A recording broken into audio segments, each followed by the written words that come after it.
We're both recording, right? Right. Yes. Good. Here goes. Hello and welcome to the Hackaday Podcast. I'm Elliot Williams. And I'm Tom Nardi. This is episode 299, Beaming Consciousness, Understanding Holograms, and Dogfooding IPv6. This week in Hackaday News, I have a little teaser for you.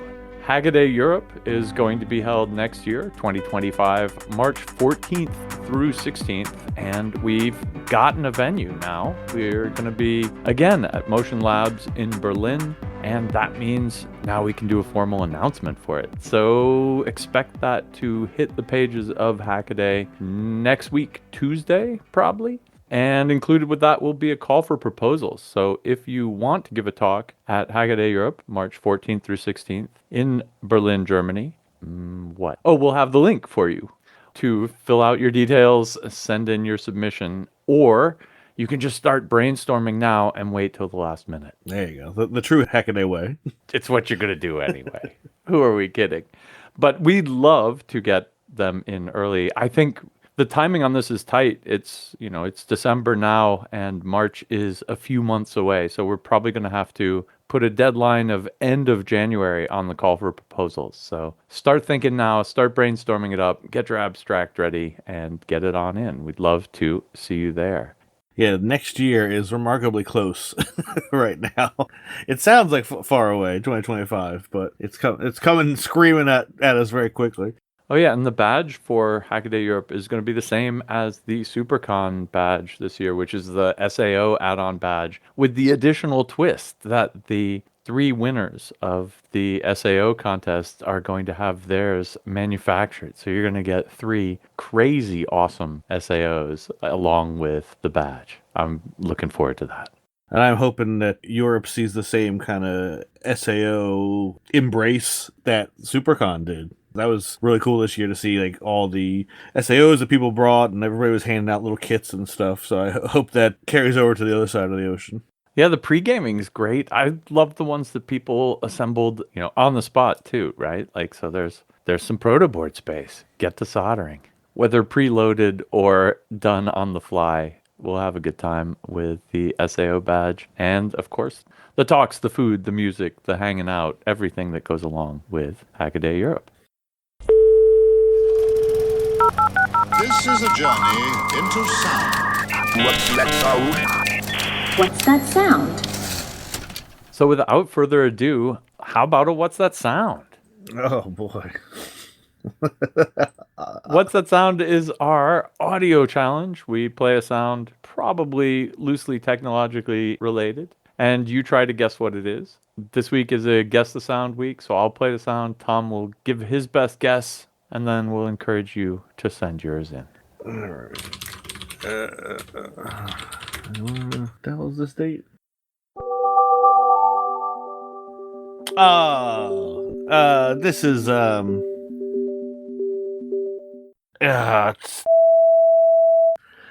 knew immediately it unlocked some kind of core memory. But That one's too easy, I'm afraid. But congratulations, Tom. yeah, once in a while it's nice to get it. Hackaday employees and their relatives are ineligible to win a Hackaday Podcast t-shirt. But you, dear listener, are not. Head on over to hackaday.com/podcast. Scroll down to What's That Sound. Find the form to fill out online with your handle and your guess at what the sound is. And next week, we will roll probably a 100-sided die to see Yeah, who right. gets a Hackaday Podcast t-shirt. What do you guess, 100? Yeah, I think that's going to be pretty, yeah. I don't know 100, but I think that's going to be pretty, I mean, it assumes that you're of a certain age, I suppose. But it was kind of also the most In history, right? Like the most popular in ever history. made, yeah. So not really obscure, but yeah. Okay, fair enough. That's all right. Throw them a bone once in a while. Well, let's head off to the hacks. I wanted to start off this week with a tremendous explanatory video by 3 Blue, 1 Brown, Holograms, The Art of Recording Wavefronts. And that's a great title, Maya. It's totally not clickbaity. Like, this is not the title that makes you go, oh, I wonder what's going on there. It is absolutely the heart of the matter, and I really like that. Holograms are freaky and magical, and this video explains it very well in not one, not two, but kind of three different ways, on an intuitive level, on a simple math level, and then on a complex, like complex numbers, complex way, which actually ends up, of course, being simpler because that's what complex numbers are for.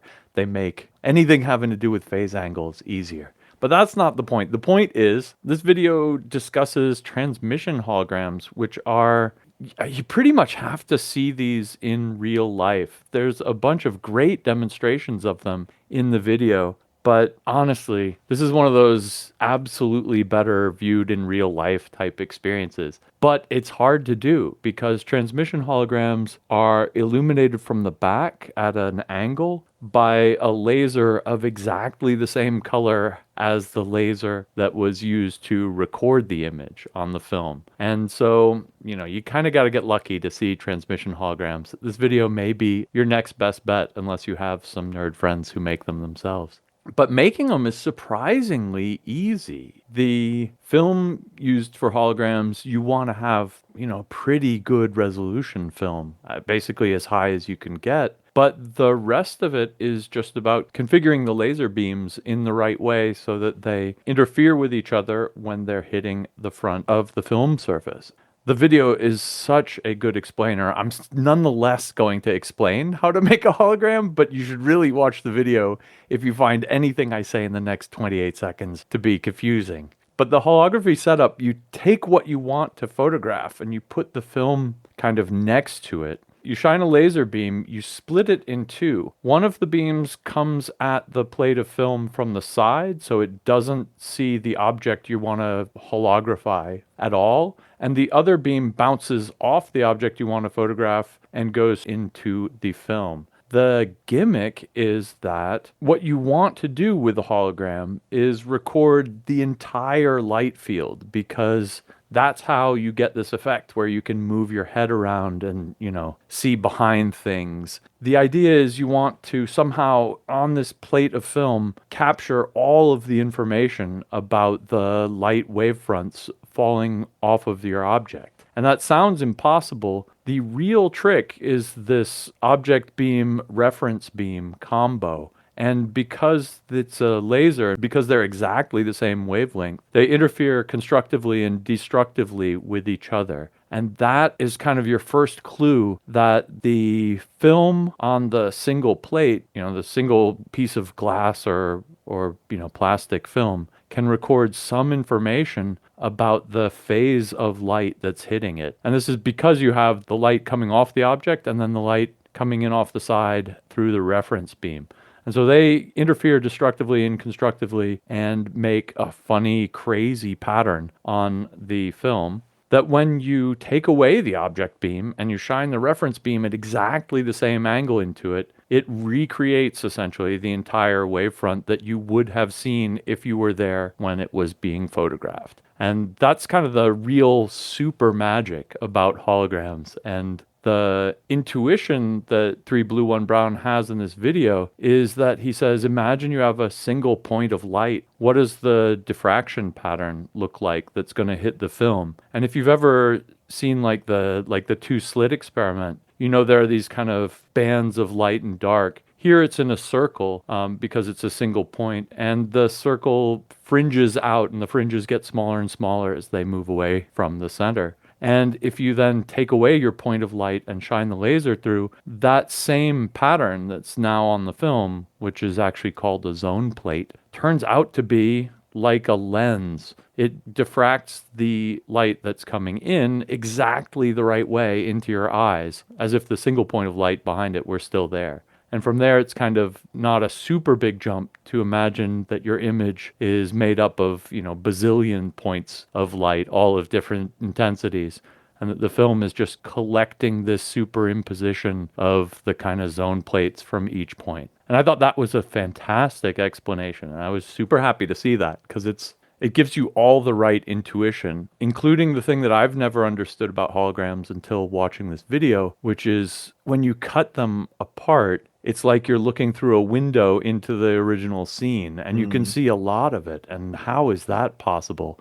And what does the film resolution have to do with any of this? And the two of those are actually kind of intricately linked. If you cut it up, you still can look through into the scene, but you can only look through with your head off to a certain degree to one side or the other. And that is limited by the film's resolution. And if you think about one of these Fresnel patterns, one of these zone plate things, you have a big disc in the middle and then smaller and smaller fringes as you go out. And that affects how well you can see your point off axis from where it was filmed. The fringes get so tiny that when the resolution of your film can't resolve them anymore, that's like the limit on how far off axis you can see. So the weirdest thing about holograms is because of this intuition, the film resolution defines the angle that you can view it from. You know, how wide you can move your head from one side to the other. And that's something I've never understood, and he makes totally clear in this video. So, man, holograms are astounding. If you want to nerd out on them, this is the video for you. Well, like you said, they're definitely magic. I mean, this is the kind of thing that, you know, if you had a time machine and brought this to the past, they would definitely burn you at the stake, because there's no way. There's no way this is real. Like the part, you know, they take the plate and they put it in the laser cutter and they cut a little circle out of it and then look through it, and it's like being able to see the original scene but through a peephole is just a real mind bender. But you know, the video is exceptionally well done as an explainer. I mean, it's not short. I mean, it's 45 minutes or something. You know, it takes a while to cover all this ground, but it does. And the animations, I think, really help to make sense of it. You know, kind of going into it, just assumed that it was witchcraft or something that made holograms work. I did come away with a better understanding after watching this. It's not necessarily something I'm going to use in my daily life, but at least I know how it works and I feel better about it.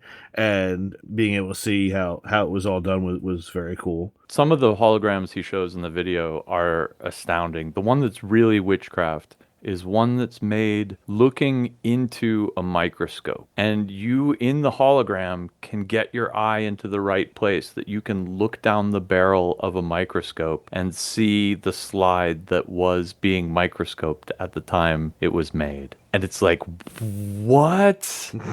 That is the most astounding thing I've ever seen. But again, Maya's title here, it's recording wavefronts. You use this constructive interference trick to be able to recreate not just, you know, some of the light coming from this angle or some of the light coming from that angle, but all of the waves that were impinging the film at the time. And yeah, it recreates the whole scene. It's absolutely crazy. And they kind of pointed us out early in the video that, you know, that pattern is just like gibberish. It's like visual gibberish on the plate. And that's kind of like, I mean, it's wild start to finish, but like one of the most counterintuitive parts, I guess, is that, you know, you have this plate that looks like just static, like a you know, TV turned to a, you know, an old channel or something. And it kind of makes sense once you think of it like that. You're getting all of the light and the wavefront at once. So it's sort of like you're looking at all of the radio frequencies and not tuned into the specific one. You know, if that makes sense. Like you look at the waterfall exactly in like an SDR thing.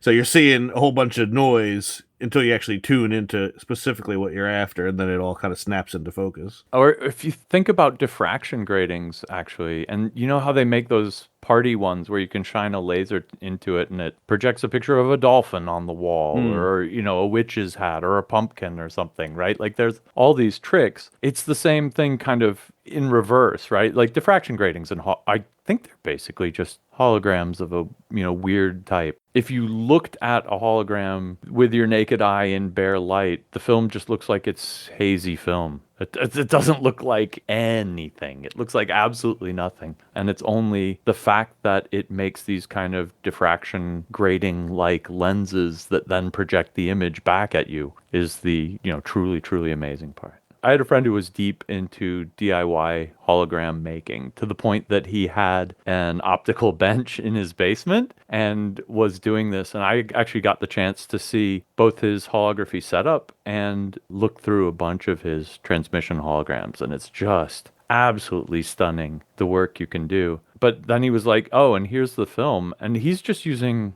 I mean, it was some kind of super high resolution black and white film. But at the end of the day, it's just black and white film.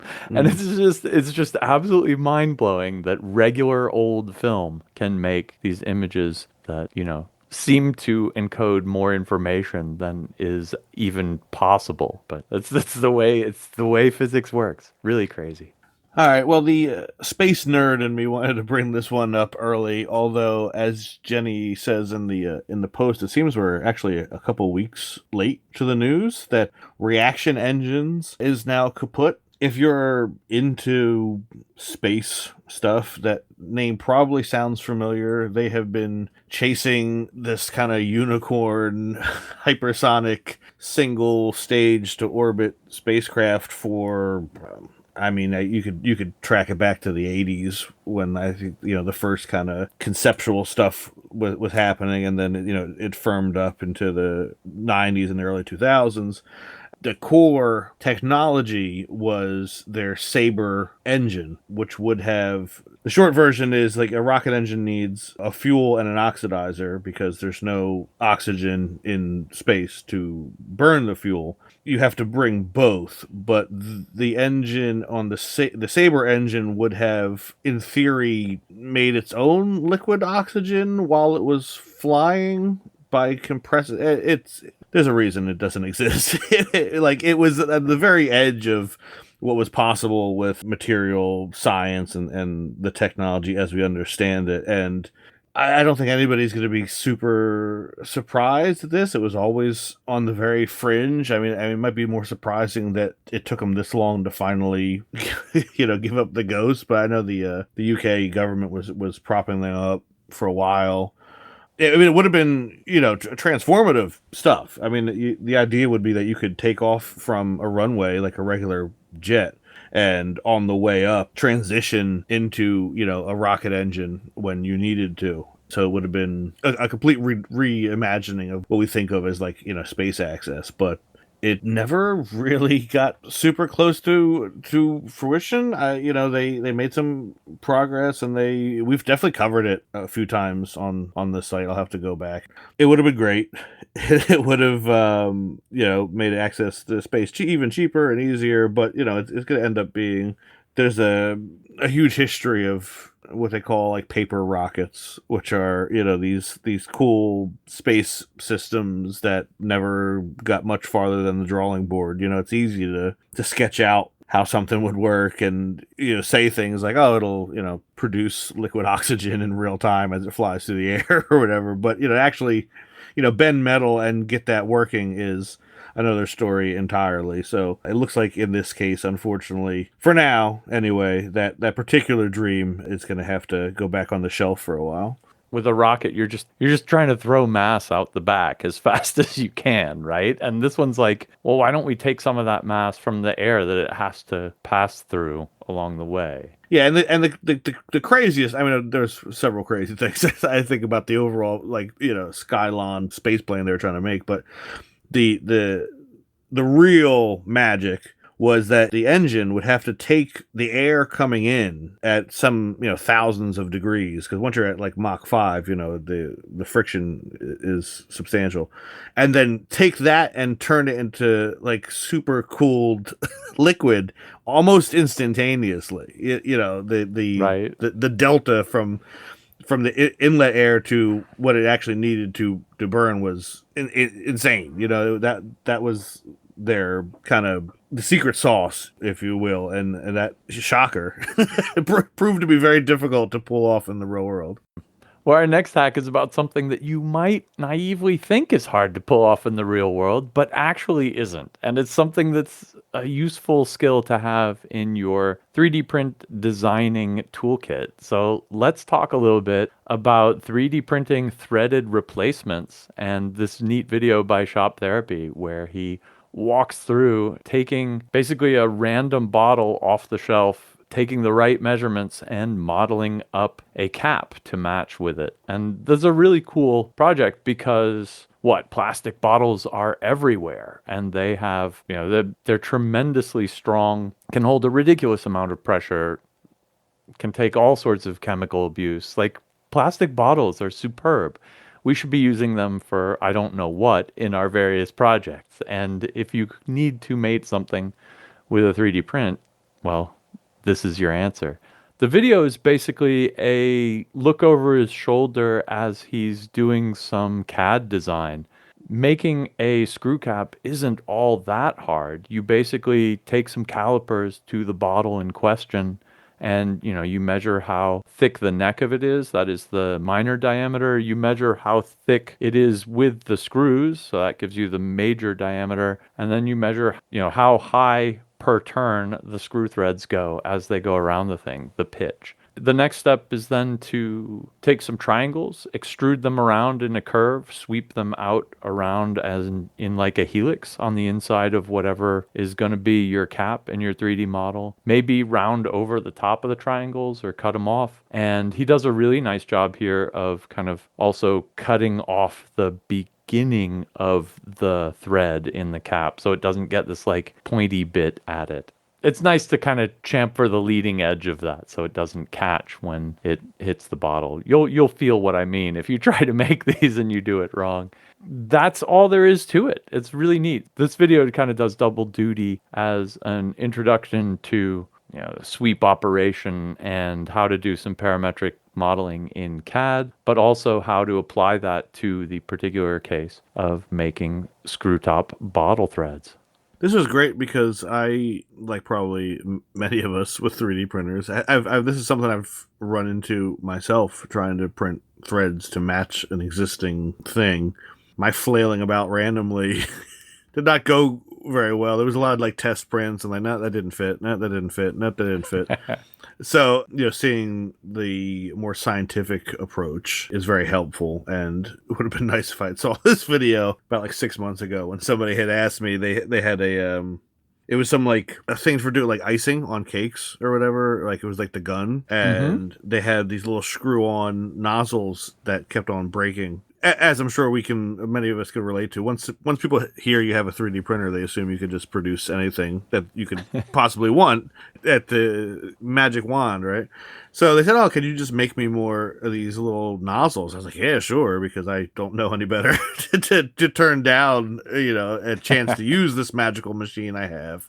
I eventually did get there, but it took a lot of trial and error, and there's a difference between threads that work and like nice feeling threads, and mine were definitely in the threads that technically work category but didn't feel that great. And getting that initial lead on ramp kind of deal so that it starts is really the key too, because for what I had produced, you had to have everything exactly in the right position and just enough pressure on there, because if or else it would jump off that first part of the thread. So yeah, definitely a problem that can use some proper engineering, and it's cool to see that here. And we've covered libraries for the different CAD programs to help with threads and that kind of stuff too. So definitely something you should have in your toolkit for making stuff that needs to mate up with the real world objects. Yeah, I have a thread story too. Just last week, my wife, I bought her this tape dispenser, like a Scotch tape dispenser, and the thing was just so badly designed that it wouldn't hold on to the tape spool. The two parts would come apart, and I'm like, oh, well, I'll just make a threaded spool-like flangey thing that you can tighten down to exactly the right tightness. It'll hold that in there. It'll be brilliant. And I'm like, oh, dude, but now I have to make threads. This is going to be horrible.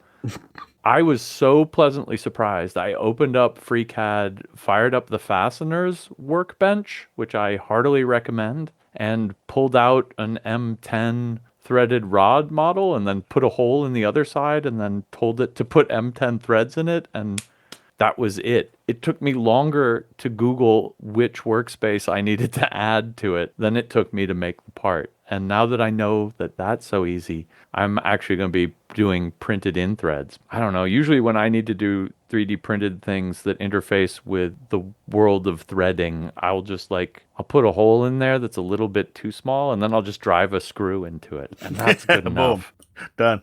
And the truth is, it is good enough. It'll hold like hundreds of pounds, but if you need a part that's adjustable, and that was the point of this project, is that the threads were there to make it easily adjustable, to make it wider or thinner, depending, then you need to do the design. I was like, so maybe FreeCAD has a bottle cap generator. That'd be awesome. And I went looking and I couldn't find one. But then this sent me down the rabbit hole of looking into bottleneck standards. And so if you have like a PET bottle, Oh, of course, right. it turns out there's a million of them, which is horrible. Like most of the drink bottles are the same, except they have different heights to them. So like some, before they hit the flange, they don't make contact. And if you haven't messed around with pop bottle tops, it's the part where the neck hits the top of the cap, where it has that little rubber sealy bit. That's where it actually does the sealing. It's not like pipe threads. The threads themselves don't hold any air. It's just pushing hard up against that. And some of them have these flanges that are at like different depths. And so like somehow not every soda bottle cap fits every soda bottle. What the heck?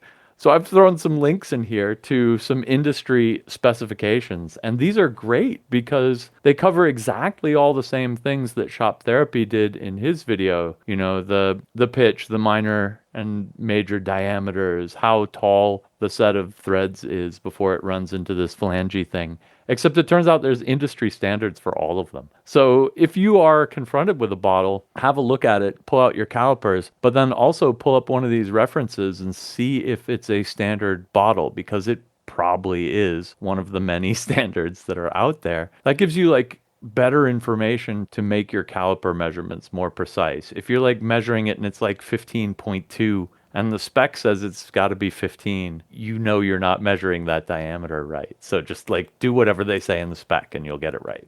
Well, speaking of twisted 3D prints, right? We had threads. That kind of works.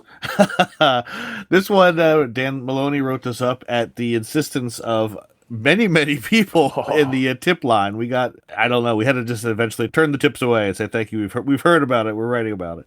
This is a unique 3D printer, has a print head with a twist, and there's a good chance you've already seen this one on YouTube. It's been making the rounds. This is Joshua Bird. He calls it a 4-axis 3D printer, and at first you could be forgiven for thinking it was like your regular cantilevered arm printer, like Prusa Mini, or Bamboo has one now.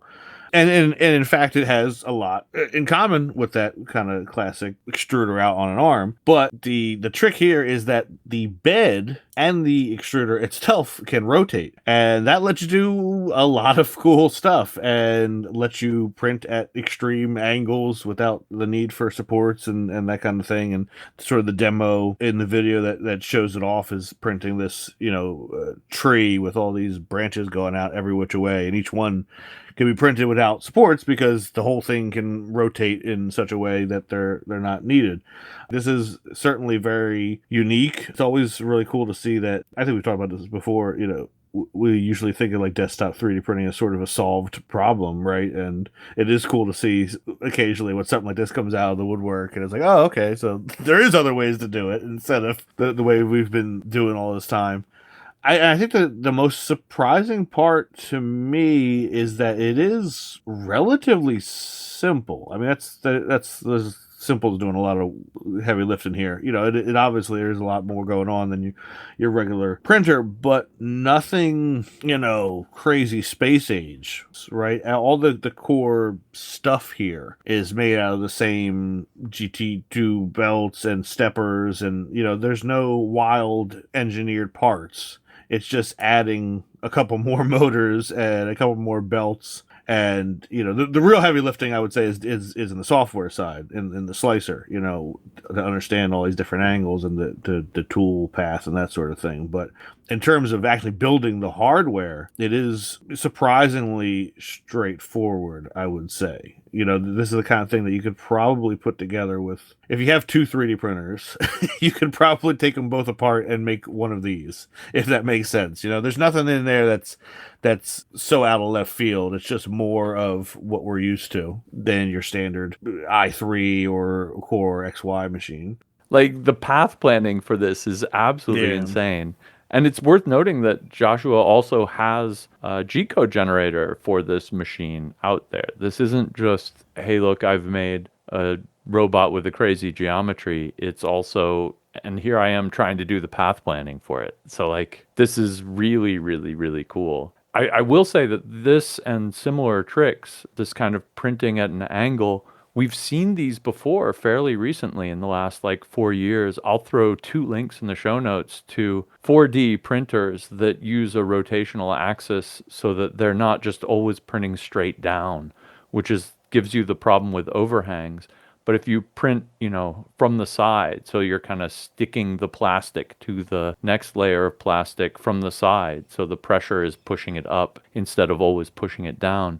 That's kind of what solves a lot of the overhang problem. And that's what Joshua is able to do here. But his is like that even more so.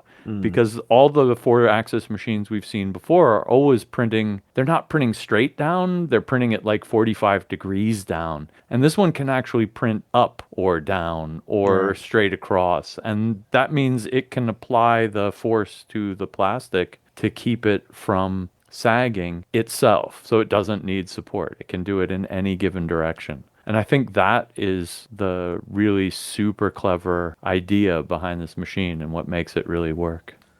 Well, rounding it up from me, Alex Haydock's A Month Without IP4 is like a month without ... This was an attempt of Alex's to dog food the idea of IPv6. And if you don't know, IPv4 is the kind of old internet addressing protocol that we're all used to. It's the, 192.168.0.1 kind of IP addresses. IPv6 has got so many more digits, it makes my head spin. And the idea there is that with a larger address space, everything can kind of be directly accessible, and you don't need any of these network address lookup tables that you have to with IPv4 because, well, there's just more computers than there are IP addresses out there, right? So how do you tell if this technology is ready to go right now? The answer is you throw away all of your IPv4 stuff and you try to run entirely on IPv6. And so what he does is he just disables the v4 stuff on his home routers and sees what happens. And the answer is, of course, everything breaks. And he splits up everything breaks into 3 big categories. There's day 1, day 2, and then days 3 through 30, which kind of is a good summary of how much work he had to put into making this work. Like in the beginning, just everything was broken. Nothing was set up to run out of the box. He had to quickly work around that. Well, some of the things were just totally not surprising. The Nintendo Switch, for instance, is hard-coded with IPv4, and good luck getting it to work with IPv6. He also tries to get a Steam Deck to work on this, which is a Linux computer, and it actually has native IPv6, and that should be fine. But to establish whether it has a network connection, it uses an IPv4 ping to ping a server to see if it's connected. And when you've shut down IPv4 in your network, it doesn't get through and you can't be playing video games. He found a lot of external websites aren't using IPv6 yet, and that include, GitHub, Reddit, Discord, and Steam, he mentions, plus also the router management interfaces for his home routers. All sorts of things were not set up for working with IPv6. His eventual solution, and this comes in at day 2, is to set up NAT64, which is a lookup. It's basically a lookup table between IPv4 addresses and IPv6 addresses. That's how he solves the problem. Is this cheating to use an external service that gives you IPv4 addresses when you hit it with IPv6 addresses?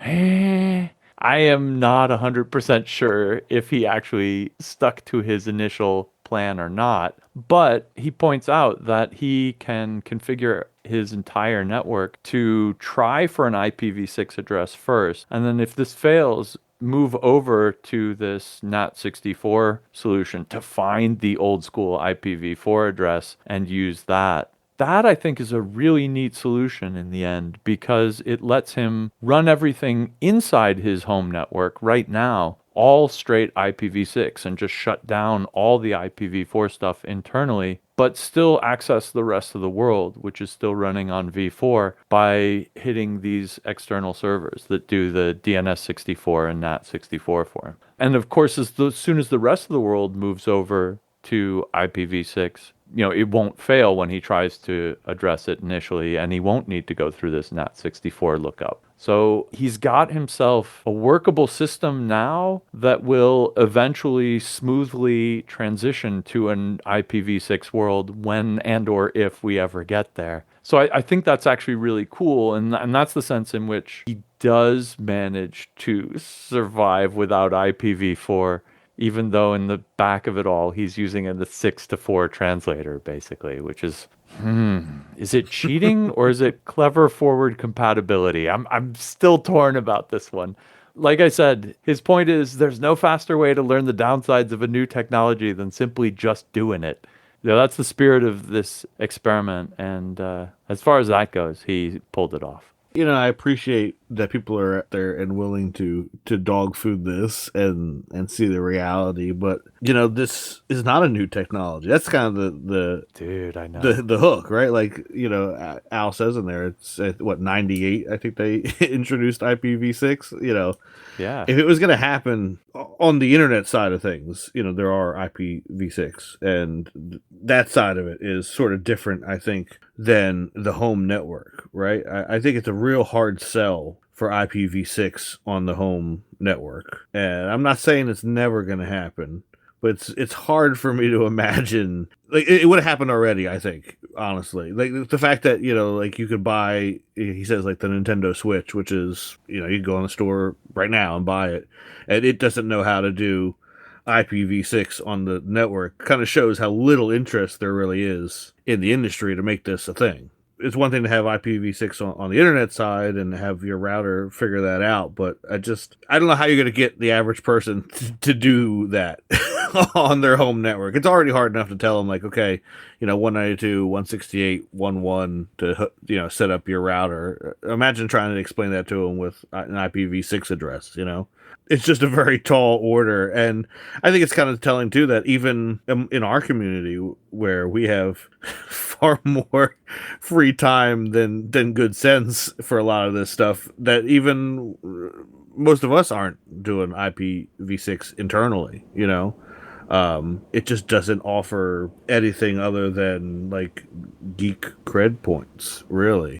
But that's the irony, is that I think where it offers the most is in your home network, because the idea is that there are so many IP addresses out there, you can just pick a random one and nobody will be able to find your device. Like, say this is your internet connected toaster in your home, right? Nobody's going to be able to find the IPv6 address of your internet toaster, because guessing it out of the bazillions of addresses out there will be actually impossible. It's kind of like Bitcoin in that sense, right? Like, if you could guess somebody's account number, you'd have their money. But the address space is so big, you'll never guess one. This is the same thing with IPv6. And this means you can leave your internet toaster connected to the real internet.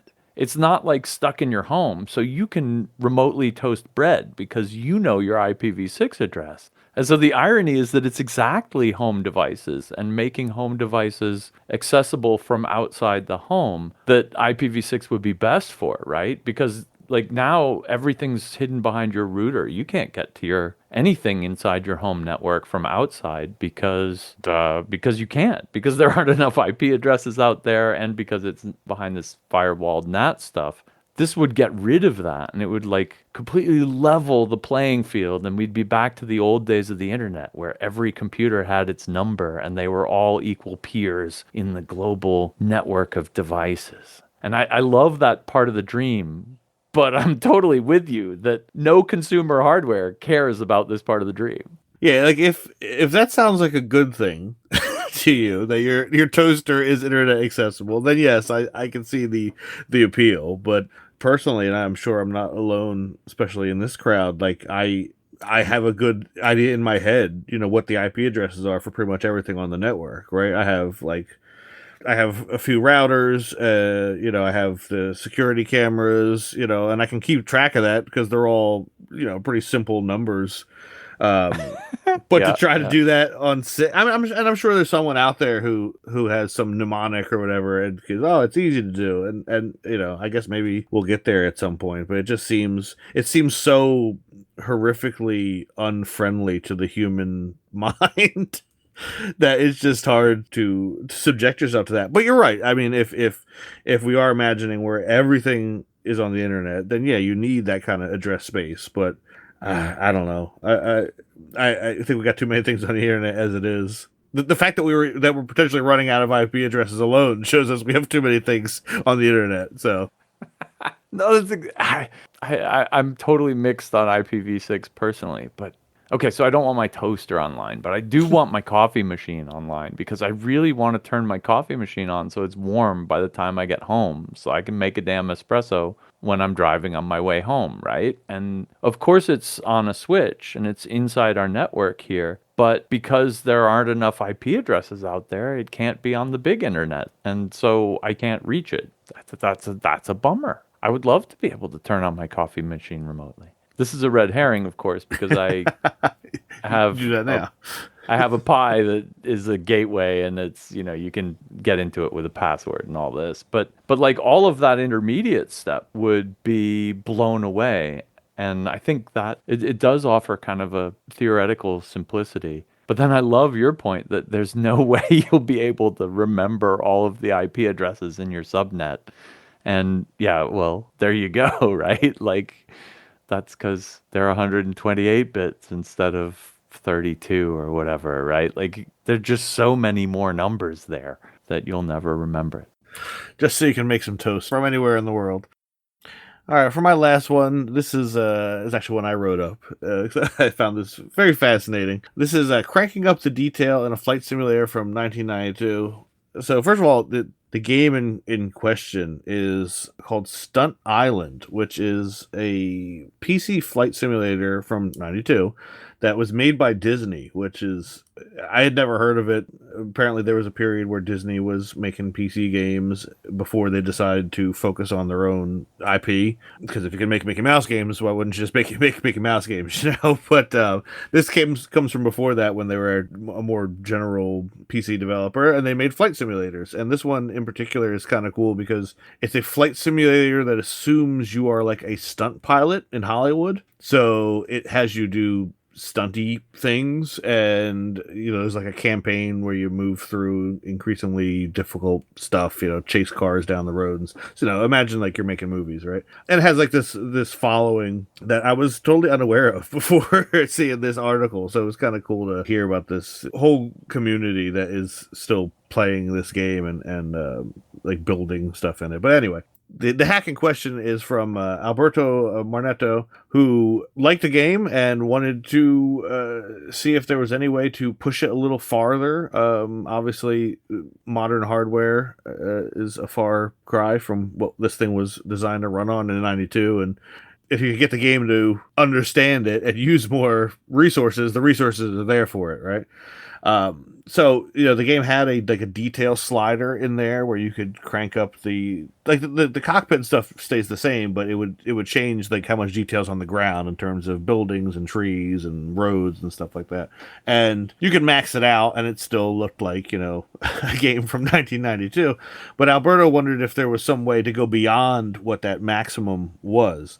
And it ends up being a really cool example of debugging and reverse engineering within the confines of older software. And, it's something that's running inside a DOS box because to a degree, you can't use the normal tools that we associate with this kind of thing because it's running in this little sandboxed environment. But it turns out that DOSBox actually has like built-in debugging functions, which I was not previously aware of. And you can set like breakpoints and that kind of thing. And, using a mix of DOSBox's own debugging stuff and just hex editing, Alberto's able to like set breakpoints and figure out when the game reads the detail variable from the configuration file and like follows that through the game logic all the way to where it's actually implemented in the rendering of the game. And he finds out that, it's a value that was capped at 100%, right? So you could put it at 100%, and that's the most you could get out of it. But on the other side of the equation, like the way the game takes that value and applies it, there was more wiggle room. So he was able to effectively take what was capped at 100% and multiply that. And he found that, you could max it out and the game would just be so paralyzed with math that it couldn't work anymore and didn't even run. So he dialed it back, and he eventually finds that he can run the game at what's effectively 800% the original detail level and still have it be pretty fluid and can fly around. And, even at 800% of the original surface detail, it's still, it's a flight simulator from 92, right? So there's way more blocky buildings, but there's still very blocky buildings, and the trees are just kind of like brown lumps. But it's better than the largely flat plane that you were flying around in before. So it didn't reinvent the game. It's not like you apply this patch and it's some 4K remaster to this old game. But it was cool to see how you worked through. Every time we cover one of these reverse engineering things, I always think it's cool just to see the way people reason through. It's a puzzle in a way, right? You have these little clues that you get from the debugger and from disassembling the game, and you have to see. Part of it's luck, part of it's intuition, a little bit of experimentation, and it's just even if you've never played this game and you have no intention of cranking up the ground detail in this particular niche piece of software, it's just really fascinating to follow along and see how he solves that. And there's undoubtedly some tip or trick there that you could probably use in one of your own puzzles that you're struggling with. I actually really like the super low poly version of it. You could run it the other way too, right? You could run it with even less detail. Yeah, he does. He figured out you could go to 0 and it would just be, the super. Yeah, super. That almost looks more like what I expected really from a 90s flight sim. Yeah, right? But it also looks really cool. It's got a certain, low poly aesthetic to it. I think it's kind of fun too. It's like you're flying through cyberspace or something. There's just these like polygon, right? mountains in the distance, but nothing else. How is Battlezone more futuristic than Microsoft Flight Simulator?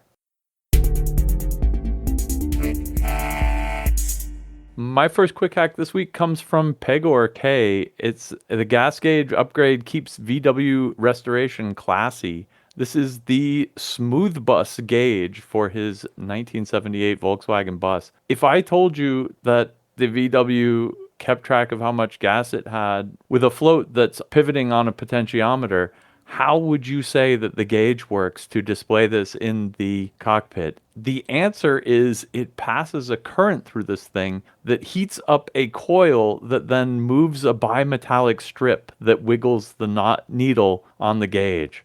Well, when this fails on you, you can replace it the modern way, which is to just realize that the float sensor is on a pot, read the voltage off of it, and a little tiny servo, and you're finished. But the smooth bus is exactly that in a sweet package that makes a drop-in replacement for your old VW bus.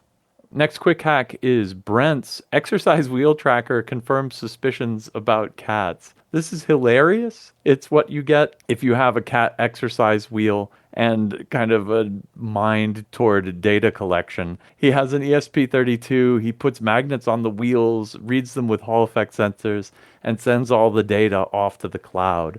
What's fun about this is how he does the logging and the graphing and kind of all the back-end software. The conclusion is not particularly surprising. His cat likes to run. Last up, Andy's Machines, rolling your own ball screws. I love Andy's machining videos. This one is not reasonable. You would never make your own ball screw nuts if you could buy them cheap, which you can. But it's definitely educational. It shows you what's going on the inside And he modifies the design to make the balls roll with fewer points of contact and less friction and still maintain that tight backlash-free motion that you're looking for. Really neat look into a central mechanism in machine design. Thanks for that one, Andy. Well, my first quick hack is saving a Samsung TV from the dreaded boot loop, and I think this is a really interesting repair hack. It started off with a TV found on the curb. Taking it home and going through the usual suspects, Enigma was unable to find any obvious physical problem, right? It had power, it had everything was going well. It just kept on turning itself off after a couple seconds. After going through all the obvious stuff, it eventually got to the real nuts and bolts of it and saw that there was a 4 megabyte SPI flash chip on the board. Dumped that and was able to figure out that the firmware was corrupt, and so there was nothing physically wrong with the TV. When it tried to load the software, it crashed. That's a modern TV for you, right? The solution ended up being that they wrote a Python script that just brute forced every bit on the chip until the CRC matched, and in that way was able to get the TV to boot again, which is pretty wild. I particularly like this one because I actually had run into this problem myself. My brother's TV, somehow the firmware got corrupted, and he was able to buy a new flash chip with the firmware on it. And then one day he was like, "Hey, can you switch this? Can you switch this little 8-pin chip out for me?" So there's an underground network of people dealing in TV firmware chips in case you don't want to brute force it in the future. Next up is open source hardware battery tester aims to help tame lithium cells. This is a very nice, I think, third edition of this open battery charger that is really geared towards people who want to, salvage cells from other things and repurpose them for, recycling. This one focuses on the 18650 cell, which is in everything. It's in your laptops, it's in hoverboards, it's in some electric cars. It's probably the most common lithium ion battery out there. But to reuse it safely, you need to be able to test it and see what its capacity is and what its kind of the internal resistance is and all these little figures. So this is a sort of an all-in-one device where you can put an 18650 in there. It'll charge it up, make sure that works, then discharge it, tell you what the calculated capacity is, and then in the process it can also tell you roughly its overall health based on, the resistance across the terminals and that sort of thing. You can buy these, obviously. There are a couple companies that make these sort of charger analyzer, what have yous. But it's always cool to see a open hardware version of, well, anything, frankly. So anytime we can, take a tool that's available out there and create our own version that we can kind of control and see how it works on the inside, I think is always a win for the community. And the perfect follow-up for that one is this next hack, the automatic battery charger you never knew you needed. This is also a custom battery charger that does one cell at a time, but it has the added bonus of a 3D printed mechanism in the top that will pop out the charged cell and reload it with an empty one automatically. So even though it's only able to charge one cell at a time, it can work its way through a stack of dead batteries. So I think these two hackers need to compare some notes and come up with the ultimate in open hardware charging technology. Oh my God, the thing is so slick. It tests the polarity of the battery, and it tests to see if the battery voltage is right, that it's a rechargeable.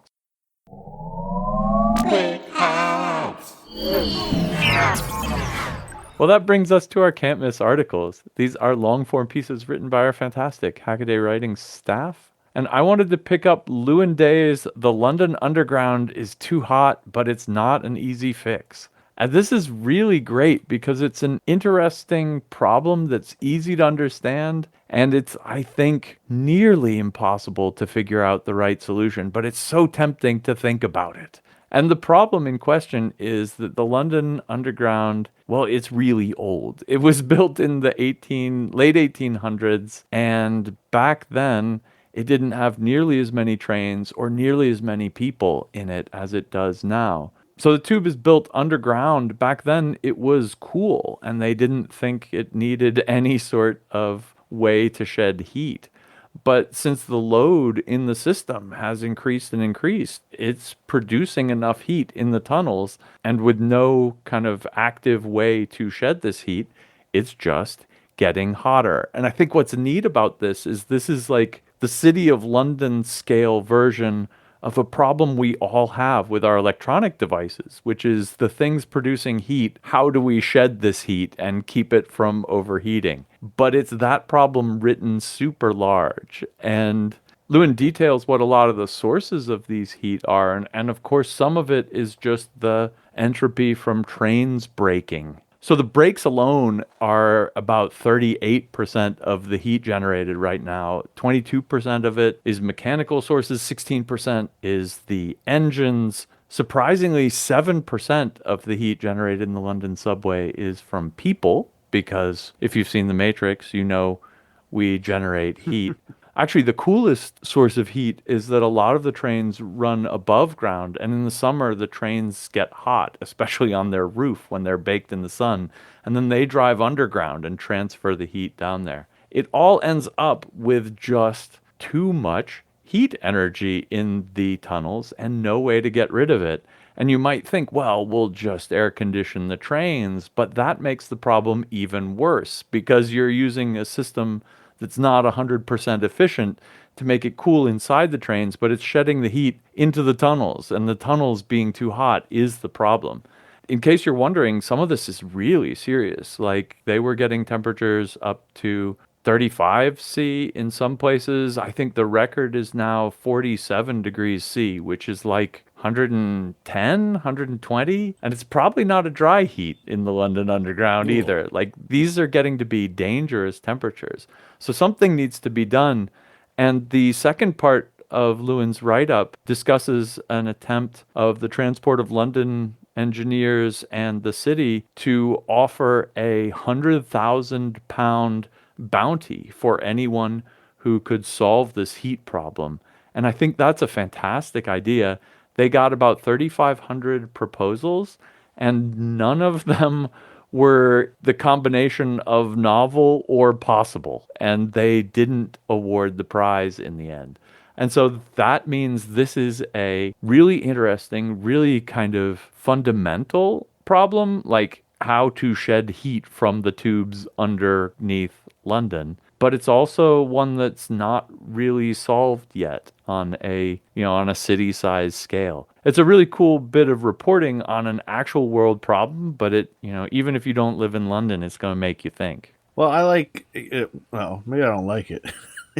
I find it interesting that kind of by the end of the article, there is no solution. There's like the short solution. Like Lewin kind of says at the end, like there's ideas and they're trying stuff, and there's some kind of new panel cooling system where they're like running cold water through panels and blow air across them, and they're playing with that, but like everything just seems to be kind of like incremental improvements, and none of them are the magic bullet really that they need to solve this thing. And maybe it doesn't exist, right? Like it could just be one of those things that there is no one solution for, especially with, like you were saying, they're still trying to get their heads around the scale of the problem. Like apparently they didn't realize until fairly recently that the trains running in the outside were importing more heat into the system than they thought. They thought they had to deal with one problem, but it was actually bigger than they thought because more heat was being brought in from external sources. So yeah, this is kind of not great. It does talk about, obviously, like you said, like air conditioned. Apparently not all the trains are air conditioned, which seems crazy to me. But then I suppose the average temperature, well, I'm thinking, subways and trains here in, the Northeast U.S., if they weren't air conditioned, it would be particularly unpleasant. But I guess the average temperatures are usually cooler in Europe, so it's not that big of a deal. But they're starting to introduce air conditioned trains now, but it says some of those won't even be online for like another 20 years, which seems wild. But then, like I said, that's just pushing the problem down the line, right? Like you'll have the trains air conditioned, so it'll be more comfortable for the people. But the air conditioned trains are just going to be putting more heat into the environment, so it's not really solving the problem. So I don't know. That's pretty wild to think about. If nobody took the 100,000-pound bounty yet, I guess it really is a much trickier problem than you would think on the surface. It's crazy. I love that it's an unsolved problem. I do not love. I don't know if you remember, Tom, when we were there for the unconference. Man, we had one train ride that was particularly hot, and we actually took a train ride on a really old train line that felt like you were. It was like you were in a mining exhibit from the Wild West or something. This thing took an impossibly tight corner down some like little rat hole. It was outstanding, but it was, it was one of the first train lines. The line is 100 and something years old, 130 years old, right? Like the trains used to be smaller back then. Now, for my pick, I don't know that I've ever actually articulated this before, but when I do these I can't miss articles, I usually try to pick the more practical ones, just because that's kind of where my mindset is. Like, Aria's fantastic articles on how to use lithium-ion batteries and that kind of stuff. But once in a while, I'm so enamored with our more fringy content that I have to call it out. And this time it is A Brief History of Teleportation by Al Williams.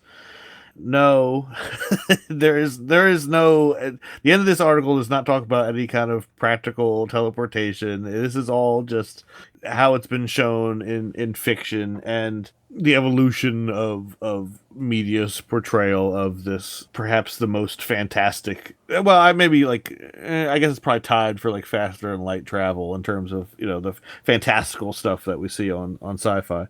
What I thought was really fascinating though with this one, and what kind of made me pick it, is that Al really winds the clock back on this one and gives it a lot more thought than I shouldn't say that I would expect. I expect Al Williams to give everything a lot of thought, but he draws a line in the sand very early on between like magical transportation and I guess you'd call it like the hard sci-fi, right? So he's like, anything that's like just magic is out the window. Like, forget about that. We're not going to talk about that. We want to talk about, what are the media examples of like a machine transports you, right? And then that was kind of, I thought, an interesting distinction to start out with, right? Like to establish those ground rules and then kind of work from there. Al points out the first example I guess that he was able to find is The Man Without a Body, and is a short story from 1877, which was shockingly old to me. I think of probably, when you say transporter, I think most people are gonna think of Star Trek, right? Like that's kind of like that put the idea into the mindset. And Al does say that's kind of like the de facto transporter is Star Trek, but Roddenberry didn't come up with the idea necessarily. There had been, Buck Rogers and stuff. They had talked about similar kind of things before that. So to find out that, in the 1800s they were talking about it, I suppose is not super surprising, but I didn't realize it was that early, you could kind of see where, like in this particular story, it's about a scientist who was looking to transmit himself via telegraph. So it kind of follows right on. Like as soon as the telegraph became a real thing, they're like, "Oh, I know what the next step is. We'll send ourselves across the telegraph." And Al mentions that in this one, like the telegraph, the machine screws up and he's like halfway transported, and it's a little bit like The Fly, which is also mentioned in this article. So I guess an example of how they say like there's no original stories out there. Even in 1877 they were talking about transporter accidents that were leading to misshapen people and stuff. And then, Al talks about another one from 1897 where they were transported to Venus through, whatever mechanisms. And it was just interesting to see these different like milestones. And as communication improved, telegraphs and phone lines and that there always seemed to be a new version of transportation that went along with the state of the art of communication. So it's like this idea of that we're always like one step away from sending ourselves through the communication lines goes back way farther than I realized. He does talk about Al does talk about in the end a little about the realities. Well, realities is a strong word, but he calls it the physics. Like, what would it actually take to do teleportation? And don't hold your breath. It is so far away from our current understanding. And he talks about just the mind-boggling numbers alone. Like, even if you say, okay, you have, let's say we had the technology and the infinite energy to power it, just the amount of data it would take to store a person, ignoring the engineering challenges of actually how do you take that and reconstruct it into a living organism and all that. Like, just the data requirements are preposterous. And then he makes some good points, like if you're gonna, how do you handle the displaced air where you try to, reconstruct someone in the destination? So it's just a really cool thought piece. In reading it, I was reminded that Al actually has written like fiction amongst his other lifetime of achievements and experiences. At one point he was like, "Oh, as I tackled in my short story," and links off to one of these things he's written, and it was just really cool to.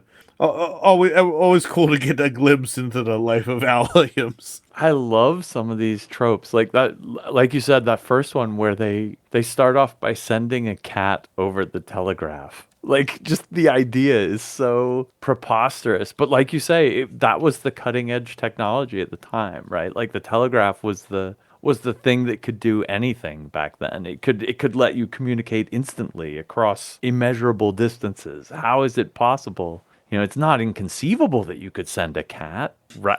Well, yeah, right. I mean, if you went from a world in which there was no communication, electronic, and all of a sudden you could tap a thing here, and somebody on the other side of the globe gets it, you're like 90% of the way to sending a cat, right? You are totally. Surely that last 10% can't be that difficult. We've gotten 90% of the way there, or at least that's what it must have seemed like to them at the time. Oh, Thopter in the comments writes up a made-for-TV movie in which aliens gave humanity teleportation technology and was training someone to use it. It worked by scanning the person and rebuilding them remotely. During one of the things, they couldn't reach the remote station, so they couldn't tell if they had copied this woman. So they let her go until they could, reach the receiving station to figure out if they needed to resend her or if the sending did work and they needed to murder her.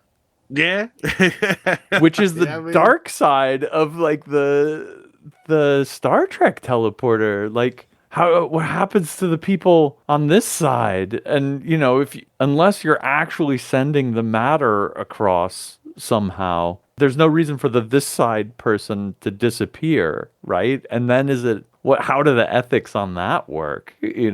What if you could copy a person without destroying the original? Indeed, not to go too far down the Star Trek nerd hole, there's been a few episodes where the transporter has copied someone because it screwed up. Like, it glitched out midway and then made two of the same person. So the fact that happened kind of insinuates that is the normal order of events, except the origin person gets destroyed, right? It's not moving the matter from A to B, it is replicating it on the other side, so that it kind of does point to the fact that, like, when everything works normally, you're basically being destroyed at the transmission and being reborn on the receiving side. You're killing Spock. That's not cool at all.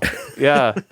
Like you said, Al's back of the envelope calculations here are, infinite energy, infinite information, 10 to the 31st bytes of data, he estimates, so good luck transporting, amount of data in any reasonable time to someplace far away. But like time travel, right? It's one of those things where it opens up so many crazy plot devices that, you have to play with it. Al had very rigid rules at the beginning of what was and was not teleportation. But it is brought up in the comments, like there's Altered Carbon, which is a series of books, and then Netflix did a version. In that, your consciousness is transmitted and put into either like a robot or another body. Like basically they have the technology to, move consciousness digitally, but not the physical aspect of it. And they also don't have faster than light travel. So like to go any real distance, they send your consciousness. Like, so if you wanted to go to another star or whatever, they would digitally send your consciousness as a signal. And then when you got there, they would put that into whatever, like I said, a robot or whatever. And that is, I suppose, much closer to practical, but it's still wildly far off.